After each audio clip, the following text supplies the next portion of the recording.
وادی رضا کی کوہ ہمالا رضا کا گئے اور جس سمت دیکھیے وہ علاقہ رضا کا گئے. بسم اللہ الرحمن الرحیم. الحمدللہ نحمده ونستعینه ونستغفره ونؤمن به ونتوکل علیہ ونعوذ باللہ من شرور انفسنا ومن سیئات اعمالنا من يهده الله فلا مضل له ومن يضلل فلا هادي له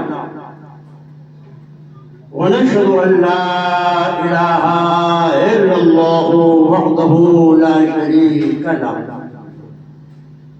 ونشهد أن سيدنا ونبينا وحبيبنا وقلوبنا وشفيعنا ومولانا محمدا عبده ورسوله بالهدى ودين الحق أرسله وصلى الله تعالى عليه وعلى آله وأصحابه أجمعين. أما بعد أعوذ بالله من الشيطان الرجيم. بسم الله الرحمن الرحيم. محمد رسول الله صلى الله والذين معه أشداء على الكفار رحماء بينهم. صدق الله العظيم وبلغنا رسوله النبي الأمين الكريم ونحن على ذلك لمن الشاهدين والشاكرين والحمد لله رب العالمين. معزز علماء ملت اسلامیہ ومدحان بارگاہ نبویہ خانقاہ قادری میں اس محفل خاص میں تشریف فرما. معزز سامعین، آئیے پہلے گورا کر عقائد و جہاں شہین شاہ کون مقام رحمت عالم روح فدا صلی اللہ علیہ وسلم کی بارگاہ ناز میں ہدیہ درود و سلام پیش کر رہے ہیں. اللہم صلی علی سیدنا و نبینا مولانا محمد کما تحب ترضى بأن نصلي عليه الصلاة والسلام عليك يا رسول الله صلى الله عليه وسلم. معزز سامعین، خانقاہ قادری میں ذکر شہدائے کربلا کی خاص محفل میں ہم اور آپ شرکت کی سعادتیں حاصل کر رہے ہیں، اور ابھی تک آپ مختلف شعراء نعت خواں حضرات سے شہدائے کربلا کی بارگاہ میں منظوم عقیدت سماعت فرما رہے تھے. شاہ اسلام حضرت اختر عزیز کا کلام بہت ادبی بھی تھا اور عشق و محبت میں ڈوبا ہوا تھا. اللہ تعالیٰ ان کی اس نذرانے عقیدت کو بارگاہ حسینی میں شرط قبول عطا فرمائے. معزز سامعین، آپ سبھی جانتے ہیں کہ یہ خانقاہ قادری کی خصوصیت ہے، یہاں پر پہلے ہی مقررین اور واعظین کو ایک موضوع دے دیا جاتا ہے کہ آپ کو اسی موضوع پر خطاب کرنا ہے. آج کی اس خاص محفل میں خانقاہ قادری کی طرف سے جو عنوان مجھ کو ملا ہے وہ ہے سیدنا سرکار عثمان غنی رضی اللہ تعالیٰ عنہ کی زندگی. تاریخی شخصیت پر بولنا بغیر کتابوں کے مطالعہ کے ممکن نہیں ہوتا ہے، اور یہ ہمارے بھائی کی مہربانی ہے کہ ہمیشہ ایک روز یا 2 روز پہلے عنوان پہنچاتے ہیں. اللہ ان کو سلامت رکھے، ان کے عشق کو سلامت رکھے. مدرسہ میں 1,24,000 یا 2,24,000 سے کچھ کم و بیش انبیاء کرام دنیا میں تشریف لائے ہیں، لیکن حضرت آدم انہوں نے شادیاں بھی کی ہیں، اکثریت نے انبیاء کرام کی شادیاں بھی کی ہیں، ان کے اولادیں بھی ہوئی ہیں، بیٹے بھی اور بیٹیاں بھی ہیں،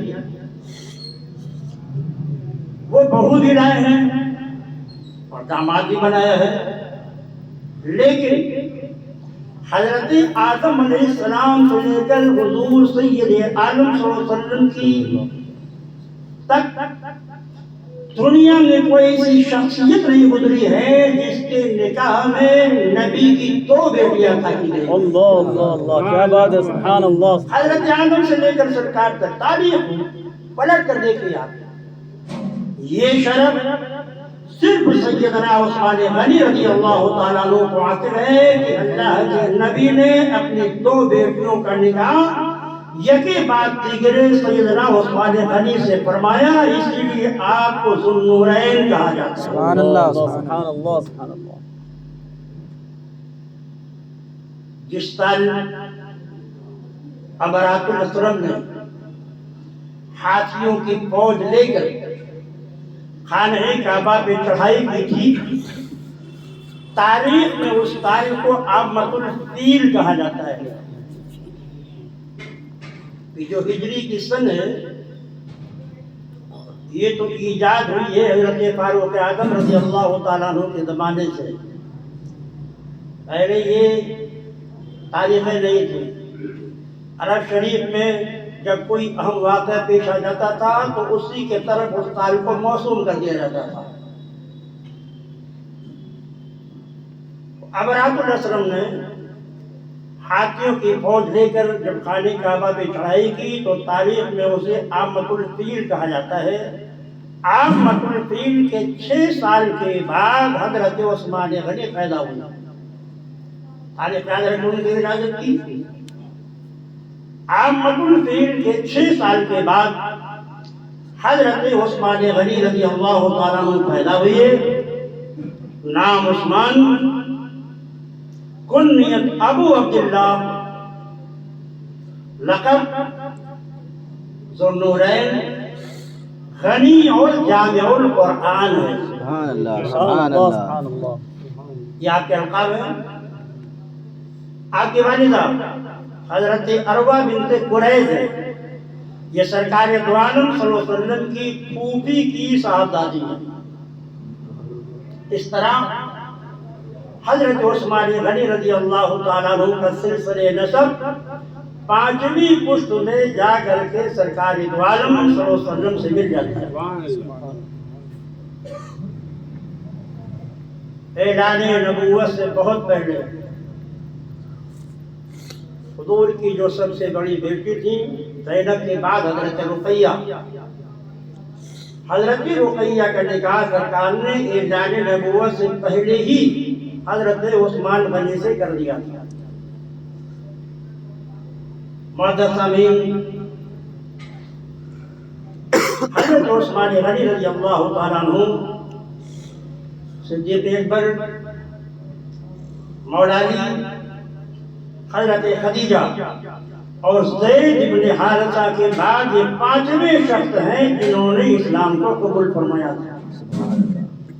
یعنی 4 شخصیتوں کے بعد اسلام کی دولت سے مالا مال ہونے والی شخصیت کا نام عثمان غنی ہے۔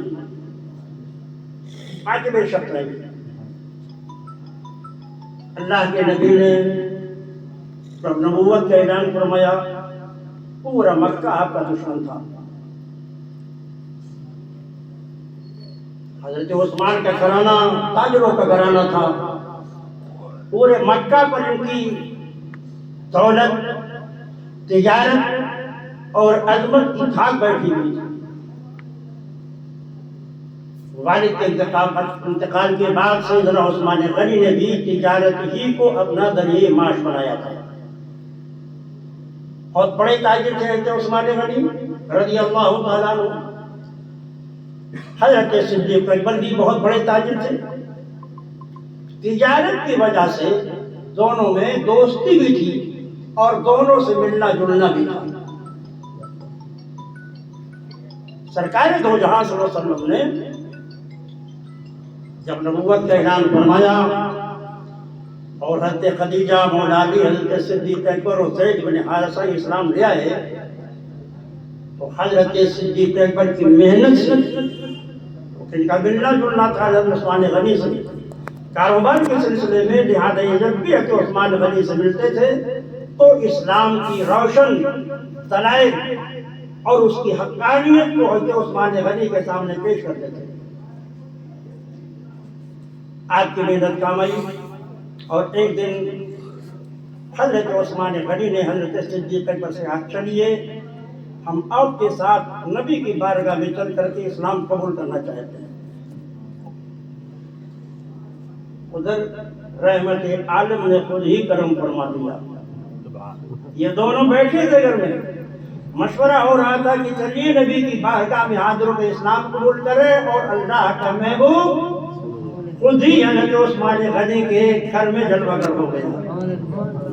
وہاں تشریف لے گئے، عقائد دو جہاں حضرت عثمان غنی کے سامنے اسلام کی ہدایات، اس کے دلائل، اس کی حقانیت کو پیش کیا، فوراً وہ مشرف بھائی اسلام ہو گئے۔ قدیم الاسلام صحابی ہے، 5ویں شخصیت ہے اسلام قبول کرنے والی، اور صاحب الہجرتین بھی ہے۔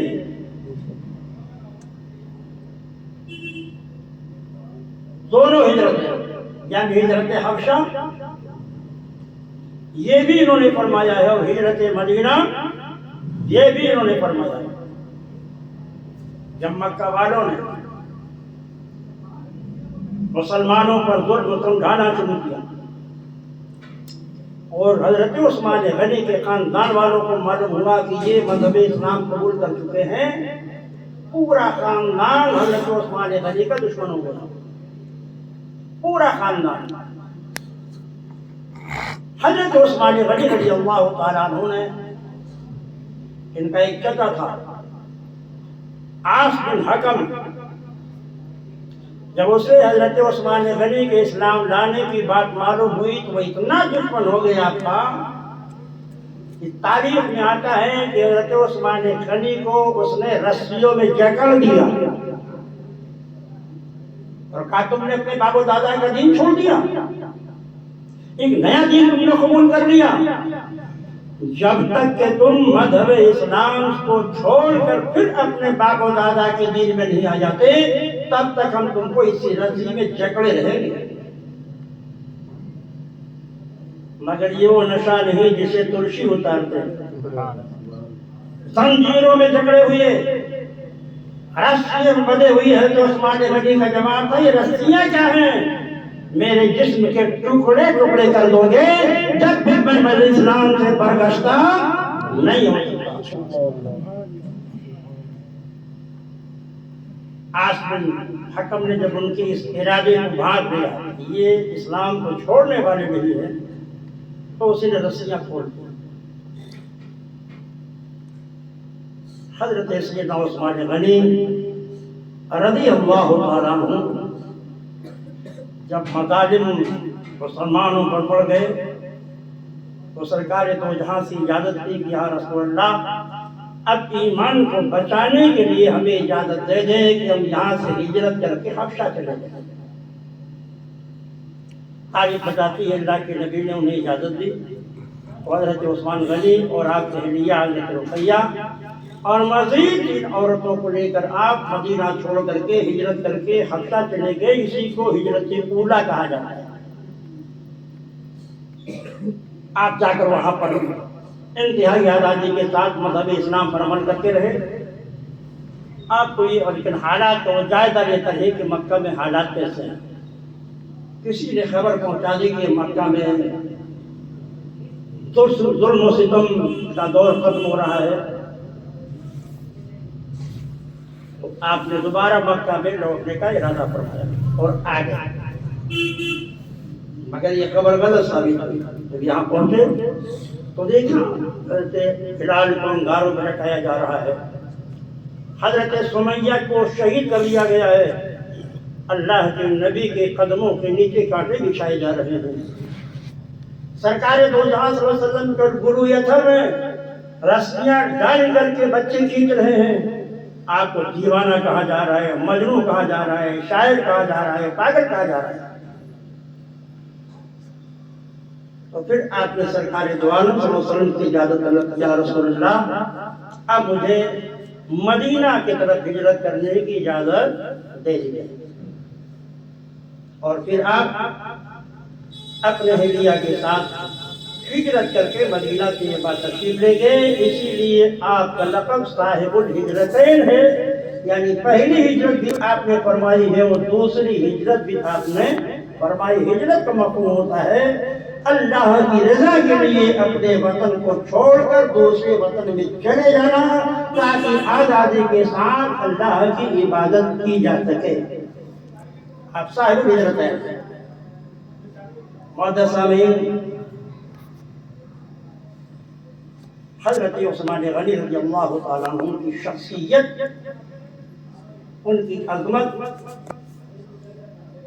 حضرت صدیق اکبر، حضرت فاروق اعظم کے بعد آپ افضل الخلق بھی ہیں اور اکرم الخلق بھی ہیں، اسی پر اہل سنت کا اتفاق ہے۔ خلفائے راشدین کی جو ترتیب خلافت ہے وہی ترتیب فضیلت ہے، یعنی جو اللہ کے نبی سب سے افضل و اکرم تھا، وہ نبی کے بعد اسی ترتیب سے خلافت راشدہ کا حق پاتا چلا گیا۔ اس لیے اہل سنت و جماعت کا اس بات پر اتفاق ہے، نبی کے بعد افضل الخلق افضل البشر صدیق اکبر ہیں، ان کے بعد فاروق اعظم ہیں، ان کے بعد حضرت عثمان غنی ہیں، ان کے بعد حضرت مولا علی۔ معزز سامعین، آقا کائنات صلی اللہ علیہ وسلم کو ہجرت کر کے مدینہ تشریف لے گئے۔ مدینہ میں کوئی میٹھا کنواں نہیں تھا۔ مدینہ سے دور 4 کلومیٹر دور ایک کنواں تھا جس کو بیر روما کہا جاتا تھا، اب وہ بیر عثمان کے نام سے مشہور ہے۔ جو لوگ حج و زیارت کے لیے جاتے ہیں اس کنویں کی بھی پانی پینے کے لیے تبرک کے طور پر وہاں جاتے ہیں، وہ بیر روما ہے۔ اللہ کے نبی ہجرت کر کے گئے، صحابہ ہجرت کر کے گئے تو مدینہ میں کوئی شیریں پانی نہیں تھا، اور اس کا مالک ایک یہودی تھا بیر روما کا۔ وہ اتنا شریر تھا کہ مسلمانوں کے ہاتھ بڑے گرا قیمت پر اسے بیچتا تھا پانی کو، اور جب نماز کا وقت ہوتا تھا تو باغ میں تالا بند کر کے نکل جاتا تھا تاکہ مسلمان وضو نہ کر سکے۔ اتنا ظالم تھا بیر روما کا مالک یہودی۔ اللہ کے نبی نے ارشاد فرمایا، کون ہے جو بیر روما کو خرید کر مسلمانوں کو وقف کر دے اور اس کے بدلے میں جنت لے لے؟ سبحان اللہ۔ حضرت عثمان غنی کو معلوم ہوا کہ میرے نبی نے اعلان کیا ہے۔ حضرت بارگاہ ہوئے، عرض کہ یا رسول اللہ کا ارشاد ہے کہ جو شخص بیر روما کو خرید کر کے مسلمانوں کو وقف کر دے گا وہ جنت اسے مل جائے گی؟ فرمایا ہاں میں نے اعلان کیا ہے۔ تاریخ بتاتی ہے کہ 35,000 درہم ایک قول ہے، دوسرا ہے 25,000 درہم میں حضرت عثمان غنی رضی اللہ تعالیٰ عنہ نے اس کنویں کو خریدا اور مسلمانوں پہ وقف فرمایا۔ یہ بشارت تھی کہ عثمان غنی رضی اللہ تعالیٰ عنہ کے لیے جنت کی۔ حضرت ابو موسیٰ اشعری فرماتے ہیں سرکار کے ساتھ میں ایک باغ میں بیٹھا ہوا تھا، باغ کا دروازہ بند تھا، میں حضور کی بارگاہ میں بیٹھا ہوا تھا، کسی نے دروازہ کھٹکھٹایا تو اللہ کے نبی نے ابو موسیٰ اشعری سے کہا جائیے دروازہ کھول دیجیے اور آنے والے کو جنت کی بشارت دے دیجیے۔ موسیٰ اشعری فرماتے ہیں کہ جب میں پہنچا تو حضرت صدیق اکبر دروازے کے باہر کھڑے تھے. میں نے کہا یہ اللہ کے نبی نے آپ کو اندر آنے کی اجازت دی ہے اور آپ کو جنت کی بشارت بھی دی ہے. خوش ہوئے, اللہ کا شکر ادا کیا, نبی کی بارگاہ میں حاضر ہو گیا. وہ موسیٰ شریف فرماتے ہیں پھر تھوڑی دیر کے بعد دوسرے صاحب نے کنڈی کھٹکھٹایا تو سرکار فرماتے ہیں انہیں بھی اندر آنے کی اجازت دے دی اور انہیں جنت کی بشارت دے دی. فرماتے ہیں میں گیا, دروازہ کھولا تو سیدنا عمر فاروق سامنے کھڑے تھے. میں نے کہا یہ اللہ کے نبی نے آپ کو جنت کی بشارت دی ہے, تشریف لائیے. یہ بھی آ کر بیٹھ گئے. پھر تیسرے صاحب نے کنڈی کھٹکھٹایا. غیب کا پیغمبر کا ارشاد سنیے. وہ نبی جس کی آنکھوں سے ذات الہی نہ چھپ سکی, کائنات کا کون حصہ تھا جو ان کے نظروں سے اوجھل ہو. وہ ماضی بھی جانتے تھے, حال بھی جانتے تھے, قیامت تک کیا ہونے والا ہے پیغمبر کو اس کی بھی خبر تھی. وہ موسیٰ شریف فرماتے ہیں جائیے آنے والے کو جنت کی بشارت دے دیجیے ان مصیبتوں کے بنیاد پر جو ان کے سامنے پیش آنے والے ہیں. پیغمبر اسلام نے بلوا کے لگایا حدیث شریف میں کہ وہ مصیبتیں اور پریشانیاں جو عثمان غنی کے پاس آئیں گے اسے چھیڑیں گے, اس بنیاد پر انہیں جنت کی بشارت. نبی کی نظر دیکھ رہی تھی کہ ایک ایسا دن آئے گا جب حضرت عثمان غنی پر 40 شبانہ روز دانہ و پانی بند کر دیا جائے گا. حضرت سیدہ عائشہ ارشاد فرماتی ہیں کہ میرے آقا میرے حجرے میں لیٹے ہوئے تھے. پنڈلی سے تہبند مبارک کھستا ہوا تھا. صدیق اکبر ہے, اسی حال میں سرکار لیٹے رہے. حضرت عمر آئے, اسی حال میں سرکار لیٹے رہ گئے. لیکن جب حضرت عثمان غنی داخل ہو گئے تو سرکار نے فوراً پنڈلی کو بند کر دیا اور اٹھ کر بیٹھ گئے. پنڈلی کو بند کر دیا اور اٹھ کر بیٹھ گئے. حضرت عائشہ فرماتی ہیں کہ جب لوگ چلے گئے تو میں نے حضور سے پوچھا کہ صدیق اکبر آئے ہیں, آپ اسی حال میں لیٹے رہ گئے, آپ کی پنڈلی کھلی رہی. فاروق اعظم آئے تب بھی آپ اسی حال میں لیٹے رہے, پنڈلی کھلی رہی. لیکن جب عثمان غنی آئے تو آپ نے پنڈلی بند کیا اور آپ اٹھ کر بیٹھ گئے. تو آپ کا جواب سنیے. فرماتے ہیں میں اس شخص سے کیوں نہ حیا کروں جس سے اللہ کے فرشتے بھی حیا کریں. اور ایک دوسری روایت ہے حضرت ابو ہریرہ رضی اللہ تعالیٰ عنہ, بخاری شریف میں مذکور ہے. ایک باغ میں ابو ہریرہ کہتے ہیں کہ سرکار ہم کو نظر نہیں آئے تو میں ڈھونڈتے ڈھونڈتے ایک کھجوروں کے باغ میں پہنچ گیا. اب دروازہ بند تھا, اندر جانے کا کوئی راستہ نہیں تھا. وہ فرماتے ہیں کہ پانی سے جانے والا جو نالا ہوتا ہے اندر سیراب کرنے والا, نالی نہیں ہوتی ہے باغ میں پانی بھیجنے کے لیے, تو میں اسی میں سمٹا اور لومڑی کی طرح سمٹ کر میں اس باغ میں داخل ہو گیا. تو حضور نے مجھے دیکھا اور ابو ہریرہ, میں نے کہا جی حضور. اچھا ہو بیٹھ جاؤ. تھوڑی دیر کے بعد صدیق اکبر کی تلاش کرتے ہوئے پہنچ گئے. فاروق اعظم بھی تلاش کر کے پہنچ گئے. حضور اس باغ میں کنویں میں پاؤں لٹکا کر بیٹھے ہوئے تھے. صدیق اکبر گئے, وہ بھی پاؤں لٹکا کر سرکار کے دائیں طرف بیٹھ گئے. فاروق اعظم گئے, وہ بھی پاؤں لٹکا کر اسی کنویں میں بیٹھ گئے. اب کنواں بھر چکا تھا, کوئی جگہ نہیں تھی. اسی درمیان میں حضرت عثمان غنی رضی اللہ تعالیٰ عنہ بھی داخل ہوئے تو سرکار کے سامنے وہ بیٹھ گئے. حدیث کے راوی بیان کرتے ہیں جب صحابہ نے حضور سے اس کی تعبیر پوچھی حضور نے جواب دیا یا صحابہ نے خود ہی اس کی یہ تعبیر دی کہ صدیق اکبر اور فاروق اعظم میرے ساتھ ایک ہی حجرے میں دفن ہوں گے۔ قرآن صحیح سے ہوا کہ صدیق اکبر سرکار کا جہاں سینہ ہے وہاں پر صدیق اکبر کا سر ہے، اور جہاں صدیق اکبر کا سینہ ہے وہاں پر حضرت فاروق اعظم کا سر ہے۔ یہ ہے ترتیب مدارس پاک کی روضہ نبوی میں۔ اور حضرت عثمان غنی جنت البقیع میں مدفون ہیں، جن کی قبر بہت مشہور ہے، حجاج آپ کی قبر کی زیارت کے لیے پہنچتے ہیں۔ بہت پہاڑی پر سرکار کھڑے تھے،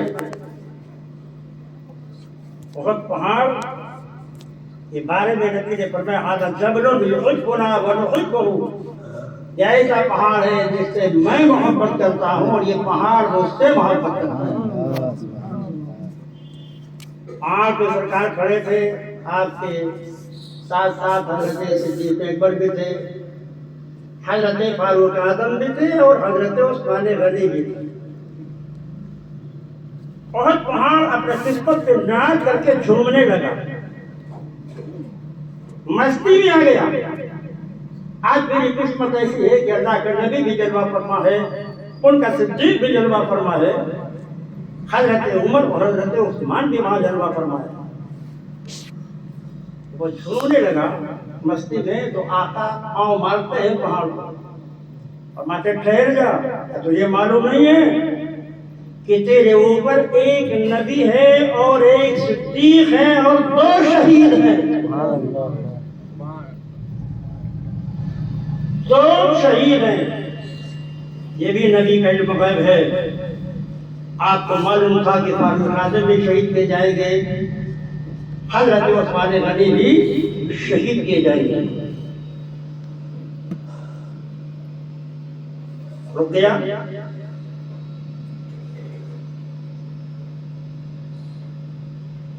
ایک انصاری صحابی تھے مدینہ میں، ان کے بغل میں ایک منافق کا گھر تھا۔ منافق سمجھتے ہیں ظاہراً کلمہ پڑھتا ہو لیکن دل میں تکذیب ہو، یعنی دل میں کافر ہو اور ظاہر میں مسلمان ہو تو منافق کہا جاتا ہے۔ وہ منافق کا مکان انصاری کے مکان کے بغل میں تھا۔ تو حضرت منافق جو انصاری صحابی تھے فجر کی نماز پڑھ کے صبح سے پہلے اٹھ کر چلے آتے تھے، دعا میں شریک نہیں ہوتے تھے۔ تو صحابہ کو تعجب ہوتا تھا کہ یہ سچے عاشق ہیں سرکار کے مخلص صحابی ہیں، پر آخر دعا بھی نہیں شریک ہوتے۔ کچھ صحابہ نے ان کی شکایت حضور سے کی کہ رسول اللہ انصاری صحابی نماز کے بعد دعا میں شریک نہیں ہوتے، تو سرکار ان کو طلب پر میں پوچھا، عرض کیا یا رسول اللہ کیا بتائیں، میرے بغل میں ایک منافق کا مکان ہے، اس میں ایک کھجور کا درخت لگا ہوا ہے، اس کی شاخیں میرے گھر میں جھکی ہوئی ہیں، تو کھجوریں پک کر میرے گھر میں گر جاتی ہیں، تو میں اس لیے فوراً گھر جاتا ہوں تاکہ ان کھجوروں کو چن کے اس کے گھر میں ڈال دوں اور میری کوئی اولاد اسے کھا نہ۔ کتنا محتاط ہے مسلمان۔ تو سرکار اس لیے میں دعا میں شریک جو فوراً چلے آتا ہوں تاکہ جو کھجوریں گر گئی ہوں اسے اٹھا کر کے میں اس کے گھر میں ڈال دوں۔ تو سرکار دو جہاں صلی اللہ علیہ وسلم نے جب ان کا یہ عشق دیکھا اور ان کا یہ احتیاط اور تقویٰ اور پرہیزگاری دیکھی، اس منافق کو بلایا، فرمایا انصاری کے ہاتھ سے کھجور کے درخت کو بیچ دو، اس کے بدلے میں جنت میں ایک درخت لے لو۔ آقا نے کیا فرمایا کہ وہ درخت کو انصاری سے بیچ دو، اس کے بدلے میں جنت میں ایک درخت لے لو۔ اور منافق تھا، کہ نہیں مجھے یہ درخت کی ضرورت ہے، میں نہیں بیچ پاؤں گا۔ یہ بات یہ حضرت عثمان غنی کو معلوم ہوئی تو اس نے بیچنے سے انکار کر دیا۔ تو تاریخ بتاتی ہے کہ پورا ایک باغ کھجوروں کا اسے دے دیا اور کہا کہ تم ایک کھجور کے درخت کو مجھے دے دو اور یہ پورا باغ میرا کھجوروں کا لے لو، اور آپ نے اس انصاری کے حق میں کھجوروں کا ایک باغ دے کر انصاری کو اس کا مالک بنا دیا، اور راضی ہو گیا۔ خیر ایک درخت کے بدلے پورا باغ مل گیا تھا۔ اب میرے نبی کا اجازت دیکھیے، جب یہ درخت حضرت عثمان غنی نے خرید لیا اور اللہ کے نبی کی بارگاہ میں انہوں نے عرض کیا رسول اللہ میں نے ایسا کر لیا ہے، تو نبی کا اجازت دیکھیے کہ جب وہ منافق سوتا ہے تو درخت اس کے گھر میں ہے، اور جب فجر کا وقت ہوتا ہے تو درخت خود بخود منتقل ہو کر انصاری کے گھر میں جاتا ہے۔ یہ قربانیاں حضرت عثمان غنی رضی اللہ تعالیٰ عنہ بیر روما کو خریدا، اس وقت بھی آپ کو جنت کی بشارت تھی۔ اب حضرت رقیہ جو آپ اہلیہ تھی، اب تاریخ اعتبار سے دیکھتے چلیں، اسلام کی سب سے پہلی جنگ ہوئی جنگ بدر، 2 ہجری میں 17 رمضان کو یہ جنگ ہوئی۔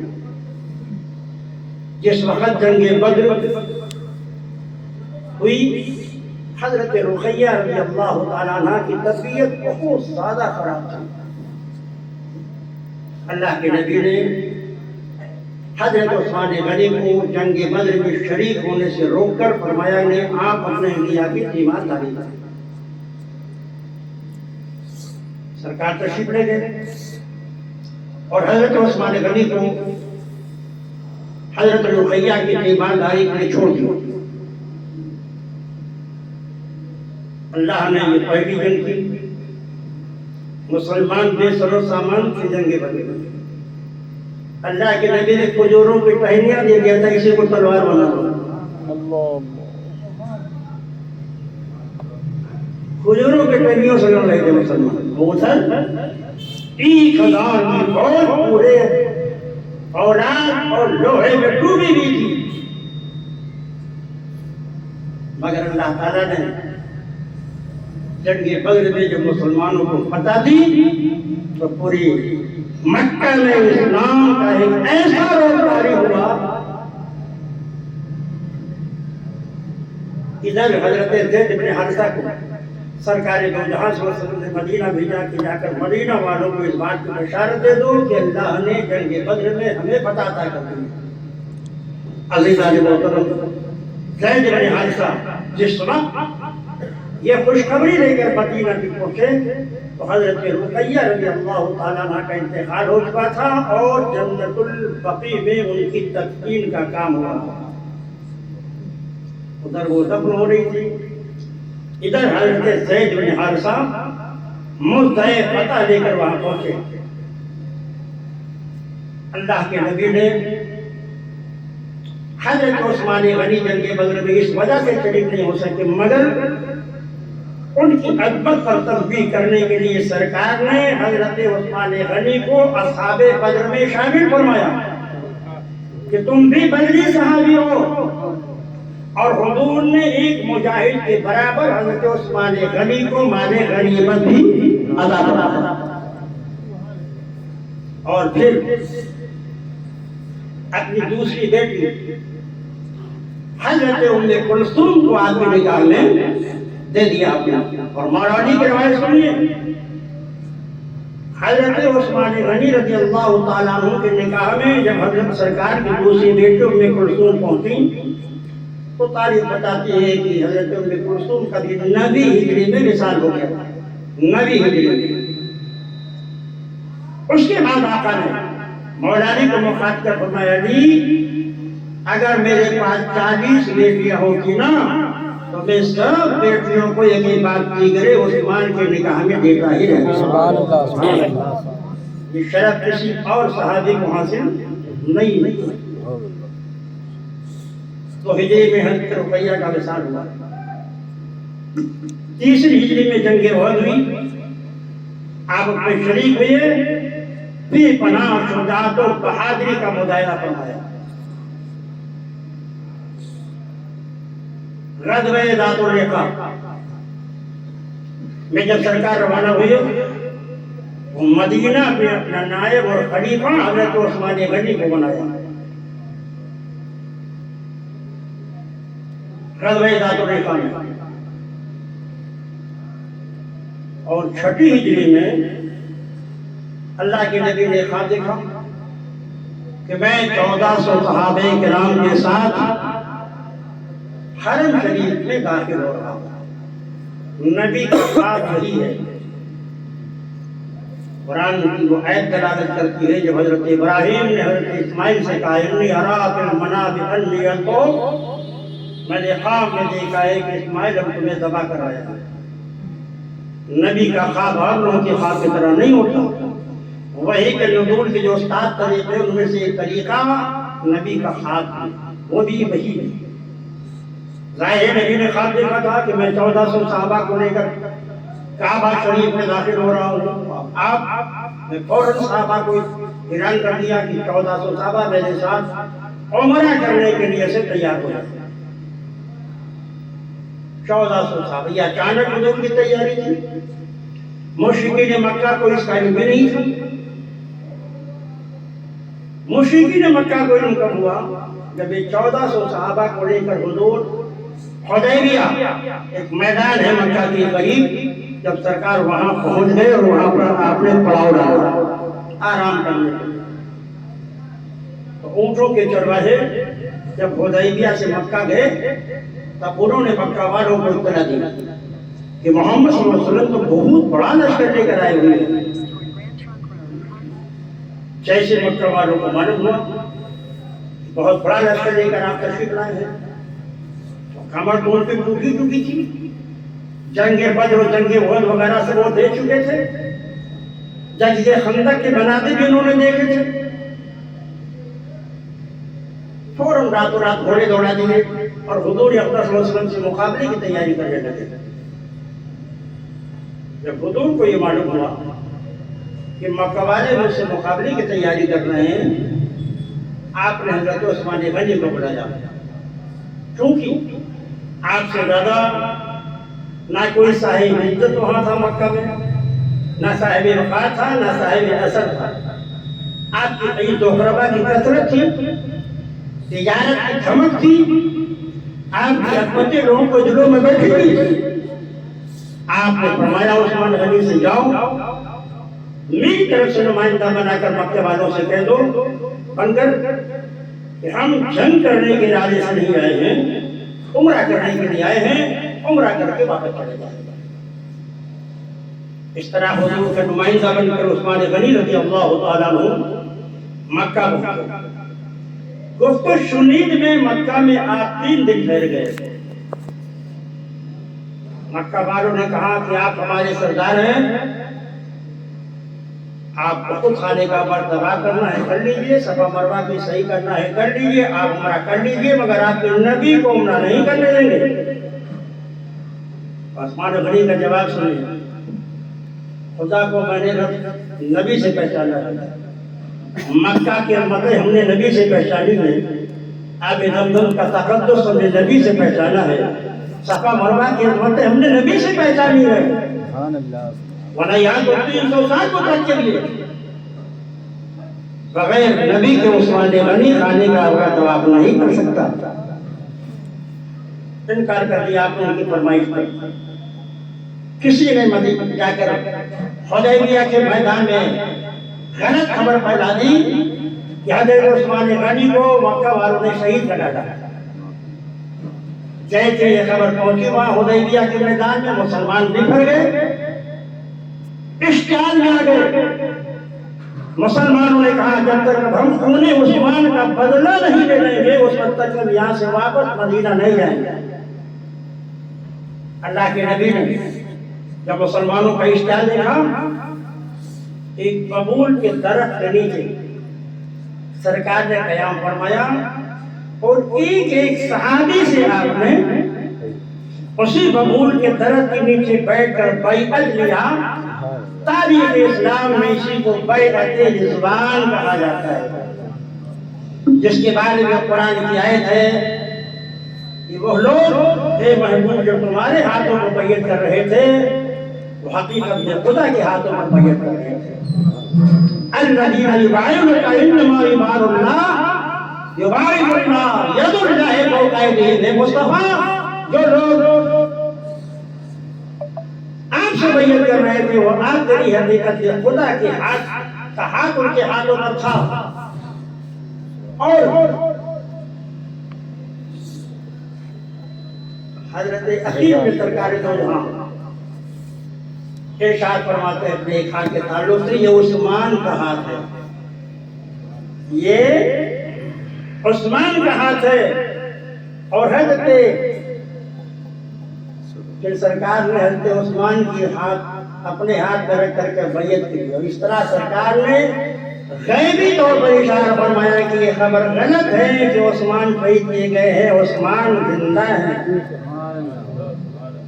یہ شرط بھی حضرت آدم سے لے کر حضور اقدس صلی اللہ علیہ وسلم تک کسی بھی صحابی کو حاصل نہیں ہے کہ ان کے ہاتھ کو نبی نے اپنا ہاتھ فرمایا ہو. یہ شرف صرف حضرت عثمان غنی رضی اللہ تعالیٰ عنہ کے لیے ہے کہ سرکار نے ان کے ہاتھ کو اپنا ہاتھ فرمایا اور اللہ نے نبی کے ہاتھ کو اپنا ہاتھ فرمایا. معزز سامعین,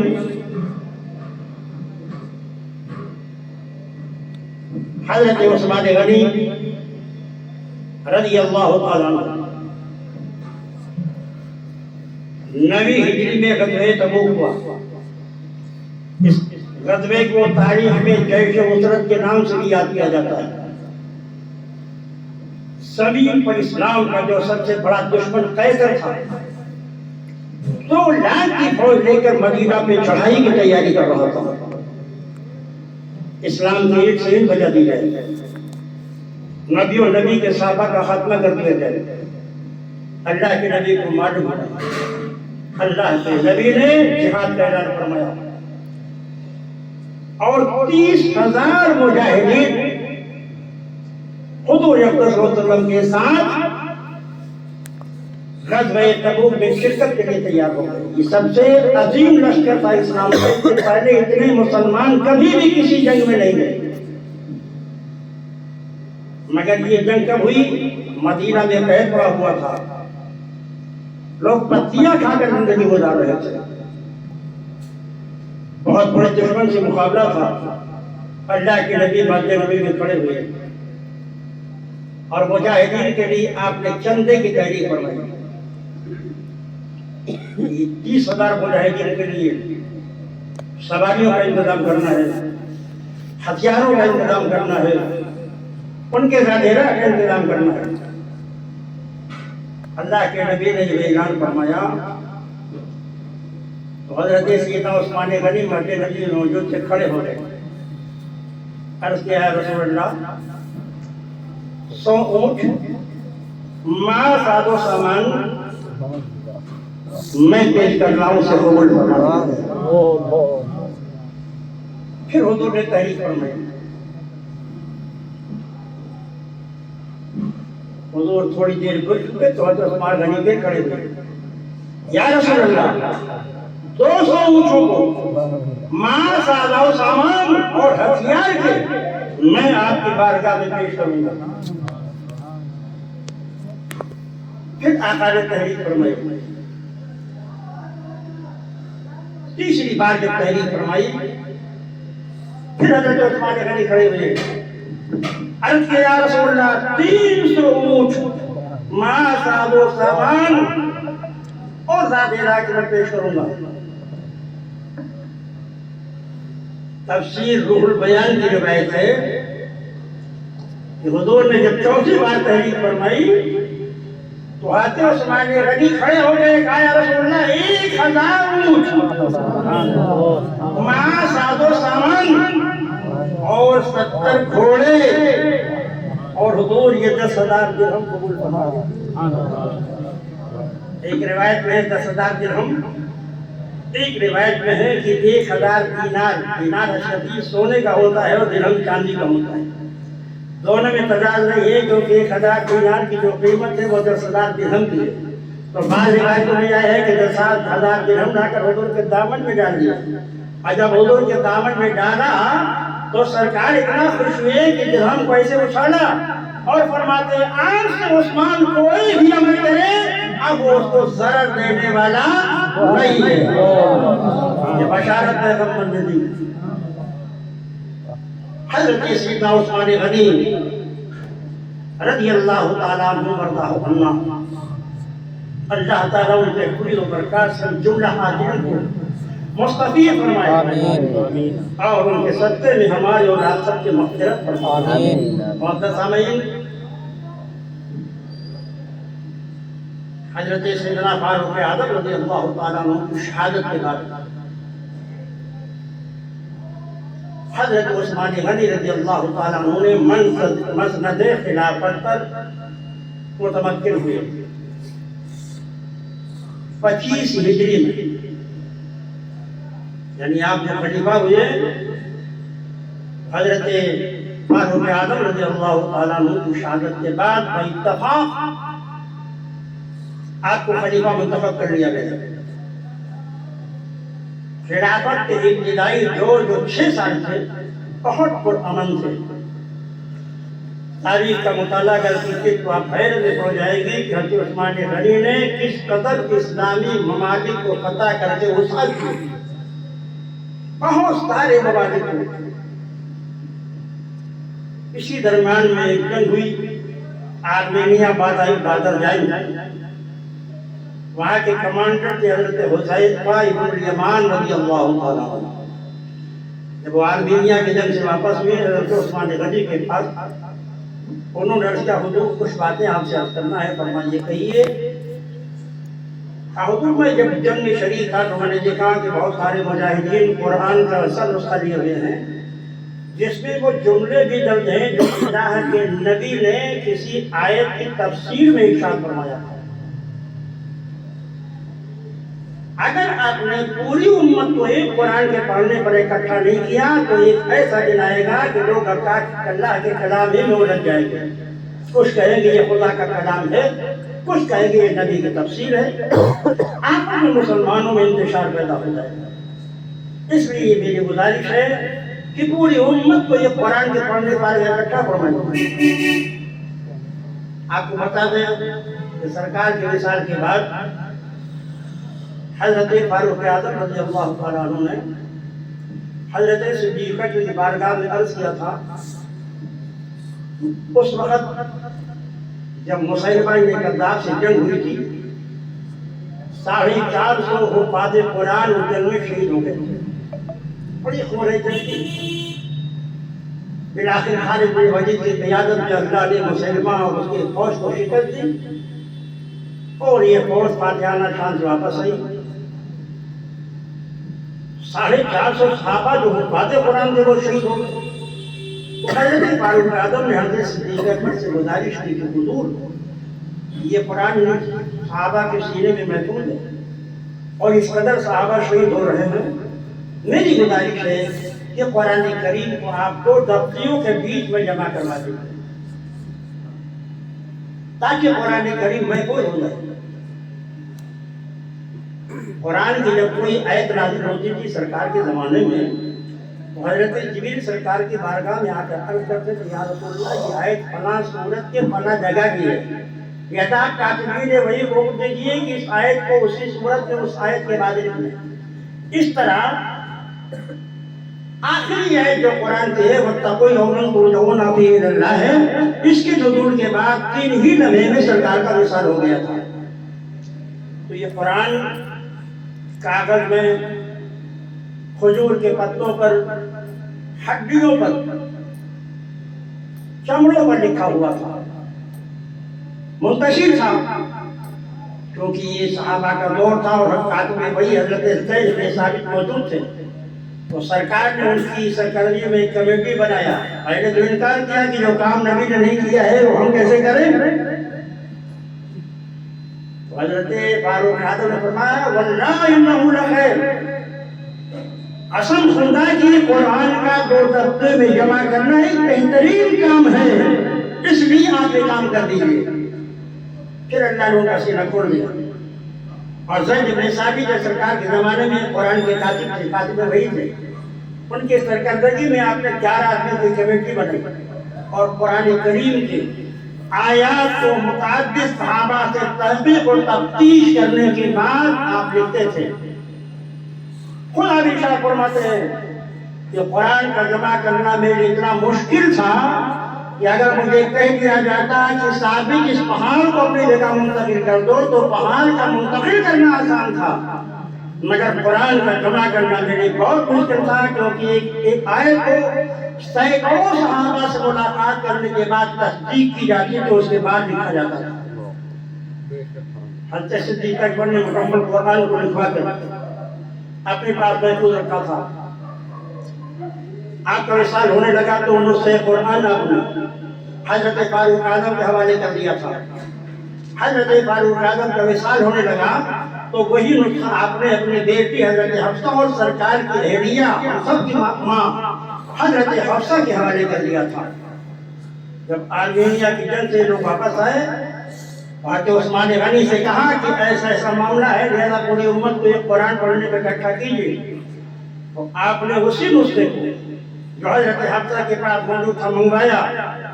اس کے 5 یا 6 نسخے آپ نے نقل کروائے اور تمام اطراف سلطنت کو نسخوں کو بھیج دیا کہ اس کے علاوہ کسی نسخے کی تلاوت نہ کی جائے، اور جہاں جہاں بھی اس کے علاوہ قرآن کے نسخے موجود ہیں وہ سب قلم کر کے دارالسلطنت مدینہ میں بھیج دیا جائے.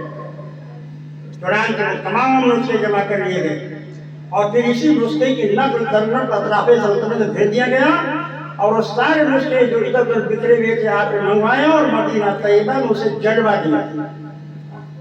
ایک مسئلہ آپ کو بتاتے ہیں، قرآن کریم اگر پوشیدہ ہو گیا ہو، قاعدہ اٹھانے کے قابل نہ ہو تو اس کا جلانا جائز نہیں ہے کہ آپ قرآن کو جلا دیجیے.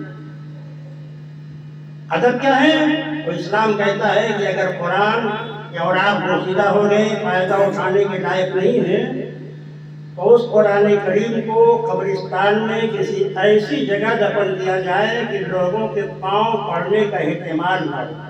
ایک دیوار سے متصل تو قبرستان کی دیواری ہوتی ہے، اور ایسے بھی نہ دفن کیا جائے. ادب بتایا، نیچے کچھ بچھایا جائے پہلے اللہ کے کلام سے، پھر چاروں طرف سے اینٹ کی دیوار اٹھائی جائے، پھر اوپر چھت بنا کر کے تب مٹی ڈالی جائے تاکہ مٹی کا کوئی حصہ اللہ کے کلام پر نہ پڑے. یہ ادب ہے قرآن کا. مگر وہاں حضرت عثمان غنی نے جلایا تو علماء نے بڑی بحث چھیڑ دی کہ جب جائز نہیں تھا تم نے کام کیسے کیا. تو پھر علماء جواب دیتے ہیں یہ زمانہ تھا رافضیوں کا، خارجیوں کا. آپ آج بھی رافضیوں سے سنتے رہتے ہیں کہ قرآن تو 40 پارہ تھا، عثمان نے اس میں سے چھوڑ دیا. آپ کو بتانے کی ضرورت ہے، جو لوگ رافضیوں سے ملتے رہتے وہ اچھی طرح 40 پارے تھے. اس میں سورہ فاطمہ بھی تھا، سورہ حسنین بھی تھا، فلاں بھی تھا، فلاں بھی تھا. عثمان غنی نے جمع کرتے ہوتے سب نکال لیا. یہی خوف تھا آپ کو، اس لیے آپ نے دفن آپ کرا دیتے. تو یہی فرقے خارجیوں اور رافضیوں کو سے نکال کر پھر لوگوں کے ایمان کو چھیننے کی کوشش کرتے ہیں. اس لیے احتیاط آپ نے اسی میں سمجھا کہ ان تمام ملکوں کو جلا کے ان کا وجود دنیا سے ختم کر دیا جائے. اور یہی نسخہ زید بن ثابت کی سرکردگی میں آپ نے تیار کیا تھا، پھر اسی نسخے کو پوری دنیا میں پھیلایا گیا. اسی لیے آپ کو جامع القرآن کہا جاتا ہے، ورنہ حقیقت میں جامع قرآن آپ نہیں ہیں. قرآن کو جمع کیا حضرت صدیق اکبر نے. آپ کو جامع القرآن اس لیے کہا جاتا ہے کیونکہ پوری امت کو آپ نے ایک قرآن کے پڑھنے پر اکٹھا فرمایا، اسی لیے آپ کا لقب پڑ گیا جامع القرآن. حضرت عثمان غنی ابتدائی خلافت میں 6 سال تک بہت قانون سکون سے رہے اور اسلامی فتوحات کا سلسلہ پڑھتا رہا. بہت دور تک اسلام کی روشنی پہنچ چکی تھی. فاروق اعظم رضی اللہ تعالیٰ عنہ نے سمندر کے ذریعے سے جہاد کرنے کو منع فرمایا تھا، امت پر شفقت کرتے ہوئے کہ اپنے آپ کو ہلاکت میں ڈالنا ہے. حضرت عثمان غنی رضی اللہ عنہ کا جب زمانہ آیا تو شام کے گورنر امیر معاویہ رضی اللہ تعالیٰ عنہ نے آپ کو خط لکھا کہ آپ ہمیں بحری بیڑا بنانے کی اجازت دیجیے تاکہ ہم سمندر کے راستے سے اسلام کے دشمنوں کا مقابلہ کر سکیں۔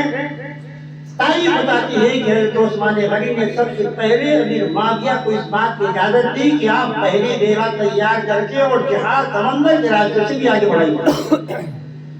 تو پہلی بیڑے کے موجد حضرت امیر معاویہ رضی اللہ تعالیٰ آپ نے تیار کرایا اور آپ ہی کی سرکردگی میں جزیرے قبرص پہ پہلا حملہ ہوا جو بعد میں قرطب دنیا کے نام سے یاد کیا جاتا ہے۔ یہ حدیث شریف میں جو بشارت ہے حضرت عثمان غنی رضی اللہ تعالیٰ عنہ کے ساتھ امیر معاویہ جو اس میں مستحق ہے۔ معزز سامعین، قلوائی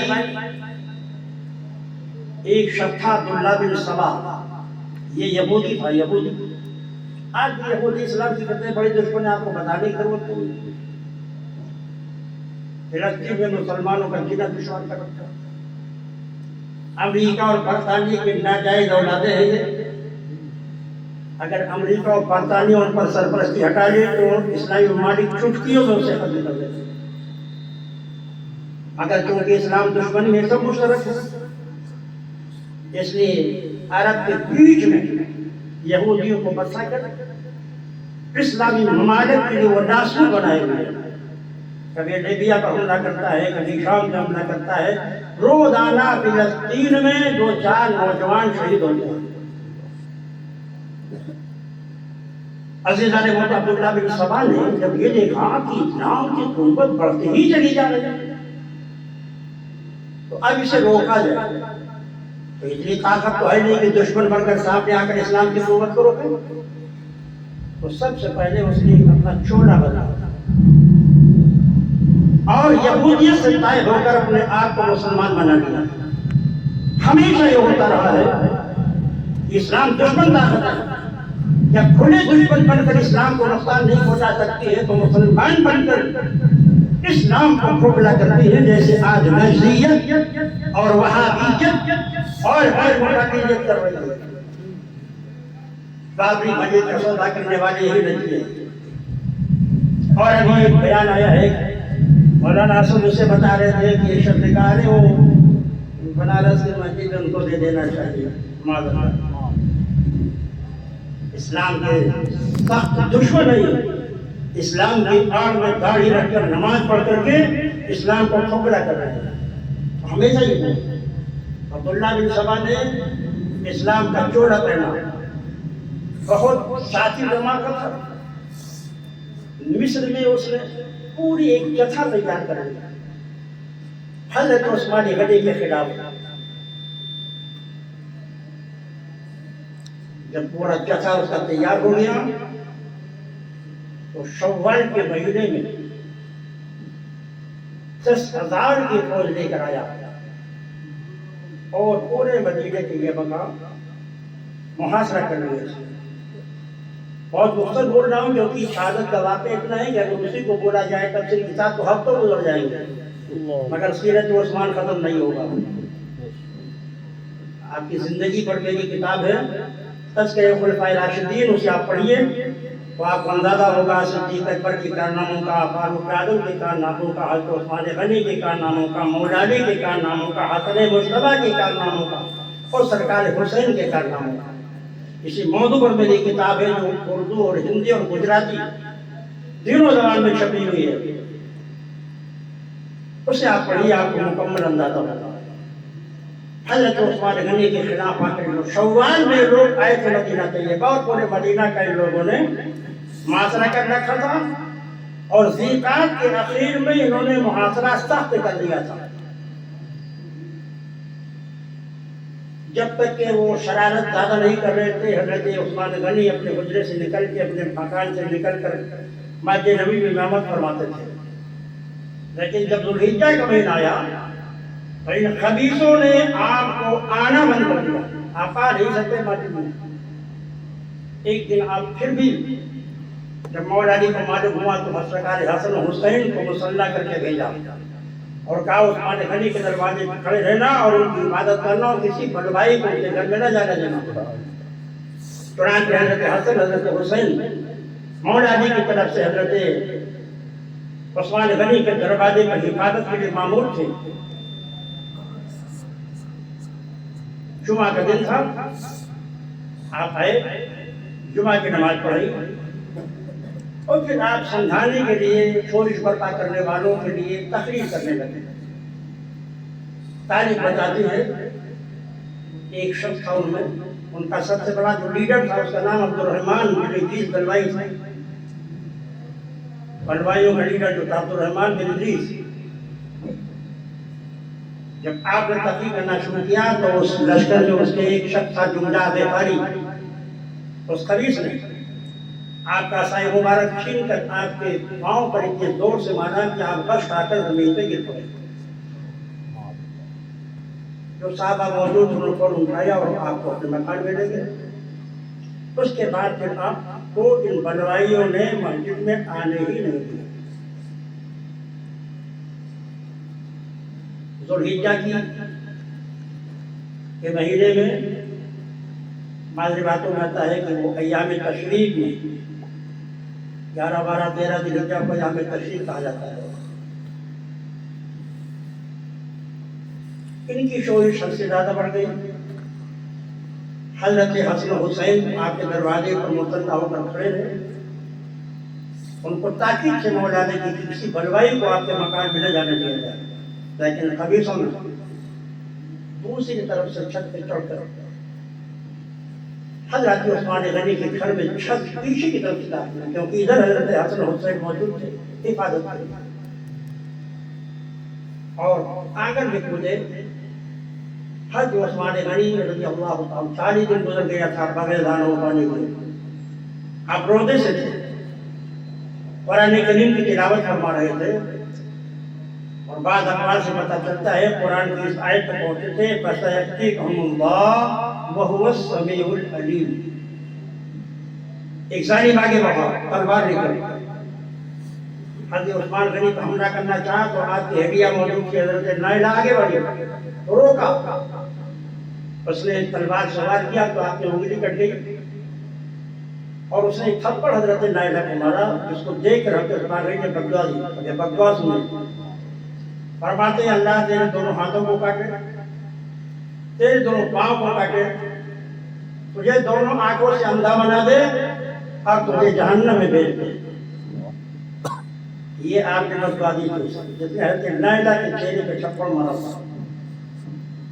ابو قلابہ صحابی رسول ہیں، فرماتے ہیں میں شام میں گیا، دیکھا ایک شخص ہے جو اوندھے میں پڑا ہوا ہے، اس کے دونوں ہاتھ بھی کاٹ لیے گئے ہیں، دونوں پاؤں بھی کاٹ لیا گیا ہے، دونوں آنکھوں سے اندھا کیا گیا۔ آپ نے اس کو اس حالت میں دیکھا تو آپ حیرت میں پڑ گئے۔ اس سے پوچھا یہ تمہارا کیا حال ہے؟ تو اس نے کہا مت پوچھیے، یہ حضرت عثمان غنی کی بددعا ہے، میں نے ان کے ہڈیا کو تھپڑ مارا تھا، ان 4 بددعائیں دی تھی، اللہ اس کا ہاتھ کاٹے، میرے دونوں ہاتھ کٹ گئے کیونکہ کینسر ہو گیا تھا، اللہ دونوں پاؤں کاٹے، میرے دونوں پاؤں بھی کٹ گئے کیونکہ کینسر ہو گیا تھا، اور میرے دونوں آنکھوں کی روشنی بھی ختم ہو گئی۔ یہ 3 بددعا تو میں دے چکا ہوں، 4تھی بددعا کا میں انتظار کر رہا ہوں، اللہ مجھے جہنم میں ڈال دے گا۔ ایسے مستحب الدعوات ہے تو عثمان غنی حضرات ذوالحجہ کے مہینے میں ظالموں نے اندر داخل ہو کر حضرت عثمان غنی کو شہید کیا۔ آپ کا قطرہ خون کا اسی آیت میں گرا، فَسَيَكْفِيكَهُمُ اللَّهُ وَهُوَ السَّمِيعُ الْعَلِيمُ۔